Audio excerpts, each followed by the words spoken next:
কি নাম আপনার বাচ্চার? বাচ্চার নাম মুশফিকা জান্নাত। মুশফিকা জান্নাত। কি সমস্যা নিয়ে আসছিলেন আমার কাছে? বাচ্চা ছাড়া যে জন্মগত কোমরে টিউমার ছিল, যেটাকে বলে মাইলোমেনিঙ্গোসিল বলে।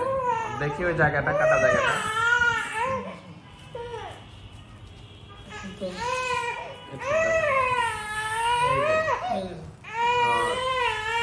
মাইলোমেনিঙ্গোসিল ছিল, এটাকে ফেটে গেছিল। জি স্যার, জন্মের পরে ফেটে গেছিল। ফেটে যাওয়ার কতদিন পরে নিয়ে আসছেন? 29 দিন পরে। ফেটে যাওয়ার 29 দিন পরে নিয়ে আসছেন? 29 দিন পরে নিয়ে আসছেন। পরে কি মাথায় পানি জমছিল? জি স্যার, মাথায় পানি বেশি হয়েছিল। পরে এখন অপারেশনে কতদিন পরে আসছেন? 1 মাস পর আসছি। 1 মাস পরে। এখন পা নাড়াই বাচ্চা? অপারেশনের পর পা নাড়াই? পা নাড়াই। আর প্রস্রাবের নিয়ন্ত্রণ আছে? জি স্যার, প্রস্রাবের নিয়ন্ত্রণ আছে। সমস্যা নেই, ঠিক আছে, ধন্যবাদ।